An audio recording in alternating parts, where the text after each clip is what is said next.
Is Europe lagging behind when it comes to AI and machine learning? And if so, what can we do about it? Please welcome the Director of Research at the Brussels-based think tank, the Lisbon Council, Mr. David Osimo, on Beyond Open versus Closed, how modular data sharing can help discovery and foster innovation. Mr. Osimo. Thank you very much. It's really difficult to, I'm obviously not an expert in geospatial, and it's really difficult to come after the presentation we just heard, so please bear with me. It will be much simpler to follow and much less intense. But I hope I will bring some perspective from the policy side and also from other sectors, looking at what is happening in different sectors. So we've heard it this morning. The European Commission yesterday launched the AI white paper, the data strategy. And the narrative that sets out, and this is a very strong simplification of this narrative, is a little bit like that. In the US, we have data monopolies or companies, big tech, holding large amount of data. This enables machine learning, which enables competitiveness. In Europe, what we will try to do is a sort of ethical and federated data sharing that will lead to development of machine learning application and competitiveness. Now, this is a simplification of the discourse, but it's also a simplification of reality. Each of these linear links is disputable, but it is what we are hearing. It is one perspective of how machine learning, the role of machine learning in the economy. Now, the reality is far more difficult. You might be familiar with this figure of the triple helix, academia, government, and business. What we see is that data sharing is the exception, not the rule. On the left, you have data sharing in business. There is almost 80% of big data cases in business are either in-house or subcontracting, and the most popular data sharing arrangement is actually through acquisition. So you want to share data, you actually acquire the company. Similarly, in research, data sharing, it depends on the disciplines. We have heard about data sharing, how data sharing is important in geoscience, but overall, again, very difficult to achieve. There are mandates, strong mandates for data sharing, but the reality is that mandatory data sharing doesn't work. The funder's mandate or the policy mandate for data sharing is among the least important factors to convince scientists to share data. And the same for government, and here I mention Inspire, but there are other examples. It's very difficult to mandate data sharing, to force government to share data, or to induce government to share data. In the case of Inspire, is widely seen today as not having achieved the promised goals in terms of data sharing. Now, this is the reality, this is a problem. Why is this happening? What we see, and this is happening across sectors, this is why it's interesting to look at this, because it's happening in the private sector, it's happening in research, it's happening in government. First, there is still a lack of demand and reuse. We were promised countless application unicorns coming up of open data, and the reality is much tougher than that. You don't see an immediate link between publishing data and the creation of startups or paper being published. The link is not linear.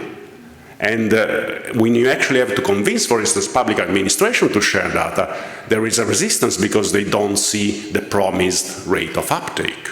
Second point, lack of a business case. We know that it's very difficult to convince companies to share data. What is in it for the companies? What is the business case for that? Because there is uncertainty.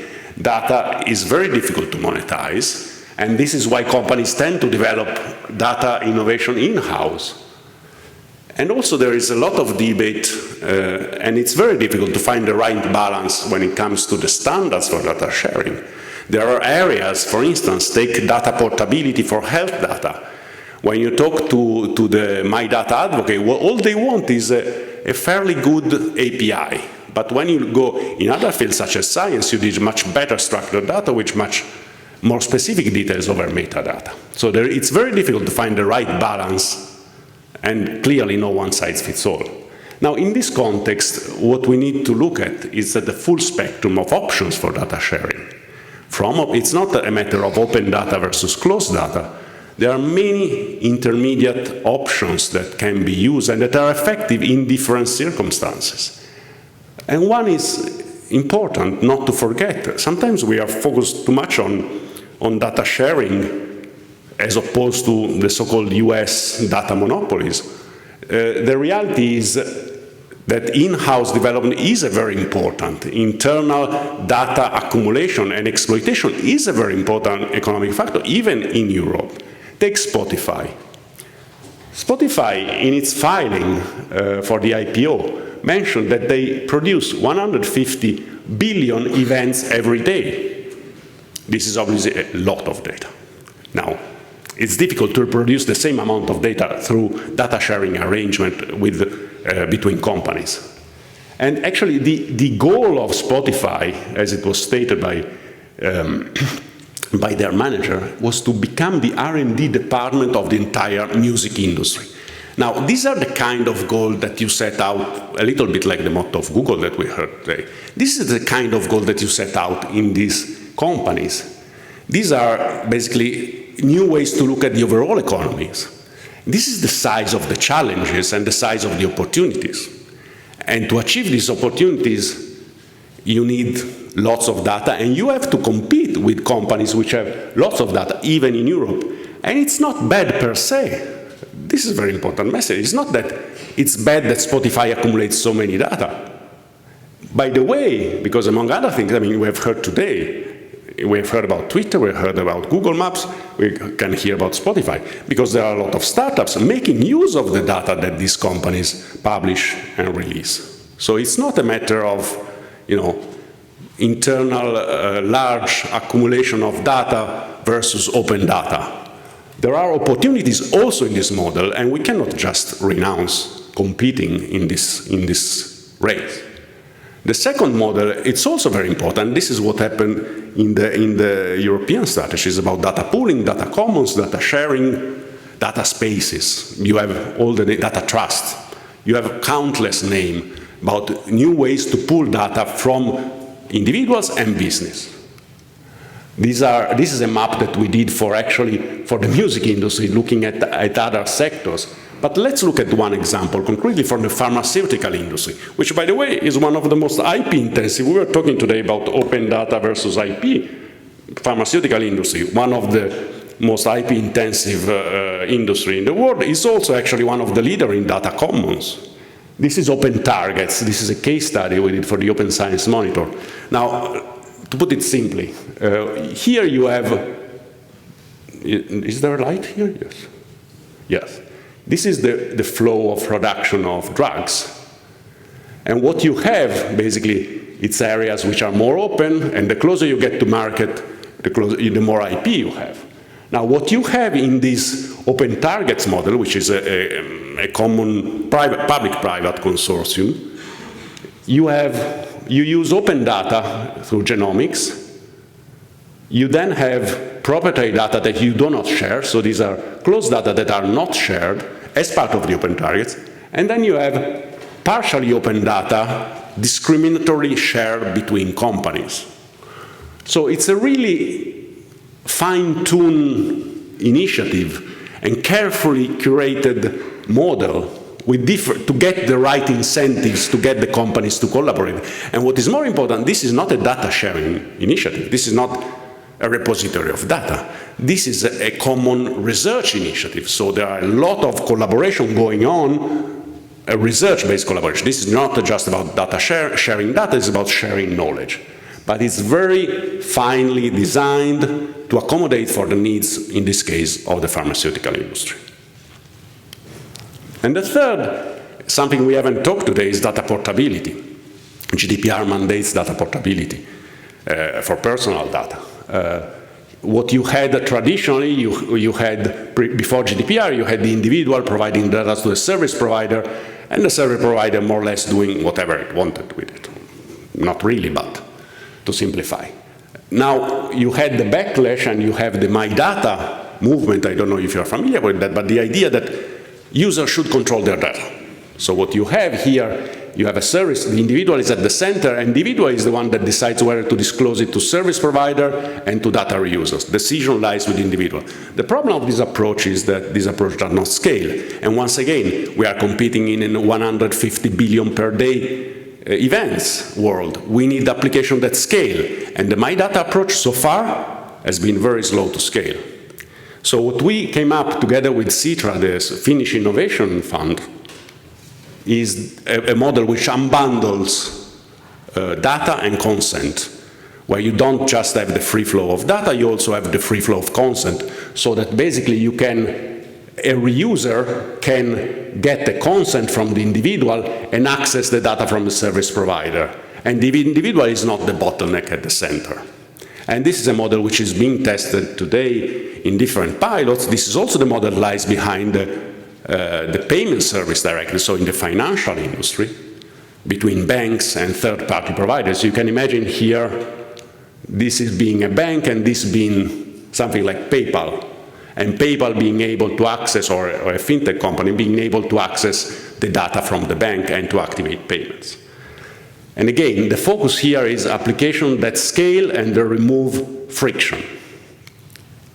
The goal in particular is to have customers expecting data portability, which they do not at the moment, companies ensuring portability, which they do very rarely, and new data-driven services using this data to produce new services that foster citizens and customers' demand, and create a culture of expectation of data portability. Data portability is a very important part of data sharing. It's data sharing focused on the individual, and it's enshrined in GDPR, and in Payment Service Directive, and so on. So there are different models that can be used to achieve greater data sharing and greater data reuse. So in conclusion, what really matters here is getting the right mix. It's not a matter of getting one way, or mandating data sharing, is to make use of all the possible incentives to achieve, for instance, public administration sharing data, companies sharing data, and so on. And by the way, building large data companies should be part of the equation in Europe. It's not something that we have to renounce. It's something that we still have to focus on. It's part of the competitiveness of the data economy. And data sharing is not, per se, does not work very effectively. It works when it's enshrined in the framework of a truly collaborative research and development effort. So it's not just about data sharing, there is much more than that. Now, what is very important is that to get there, governance is key. And when I say governance, I use it in the platform literature point of view.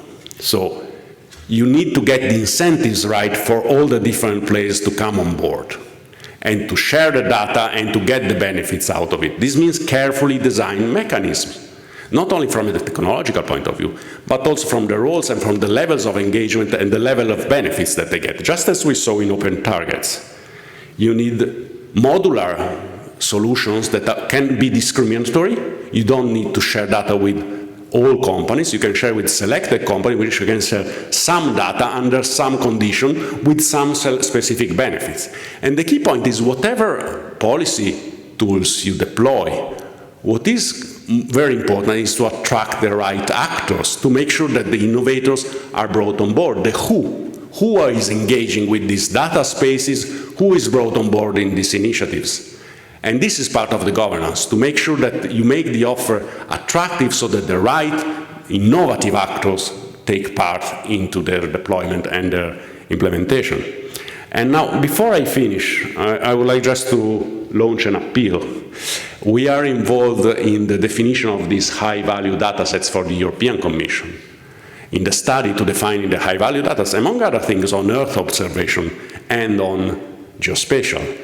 So I would very much take this opportunity in the breaks and in the discussion afterwards to discuss with you your views on what should be the high-value data sets that in the implementation of the PSI directive that we've heard today, the European Commission should make mandatory data to be shared, and in which format, with which granularity, and so on. So happy to discuss with you afterwards. Thank you very much.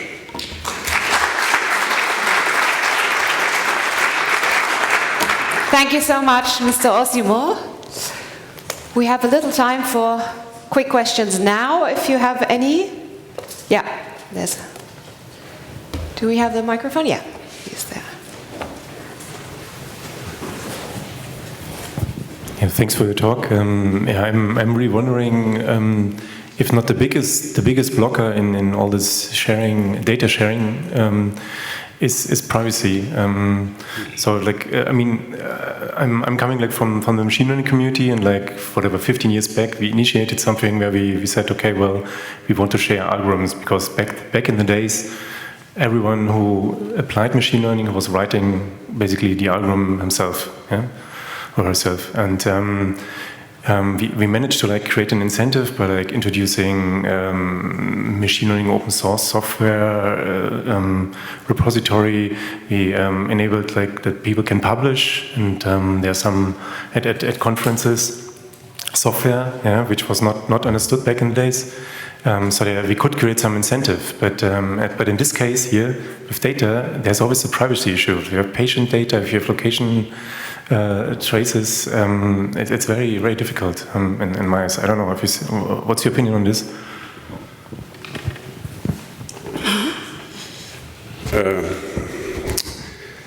I think GDPR is being used, is actually at the moment a barrier, not because how it is in itself, but because of how it is perceived and how it is used in some cases by people who do not want to share data. So we have to look at it not in abstract as what is written in that, but how it's being deployed. And how it's being deployed in reality, and the effect it's having in reality, is playing out as a barrier to data sharing. However, GDPR has a lot of provisions that are not contrary, but are conducive to data sharing. One is data portability, so the one that I showed before, data portability at scale, consent being possible, users being able to transfer data or to delegate the power to access their data to third parties. And this is very important. And the second, for research purposes, it clearly specifies and widens and clarifies the scope for reusing data for research purposes. And what we are seeing now is the adoption. And this is the challenge. How is going to be adopted? For instance, in Finland, they made a law to foster the reuse of health data, the secondary use of health data, to make it clear what can be done and how consent should be managed. So I think basically that we need action on implementation, on adoption, to make sure that GDPR does not turn into a barrier, but into an opportunity for greater data sharing. But at the moment, this is not happening. Okay. Thank you. We can dive deeper into that in the discussion afterwards. Are there any other questions for now? Okay. Well, thank you so much, and we'll carry on later then. Thank you, David Osimo.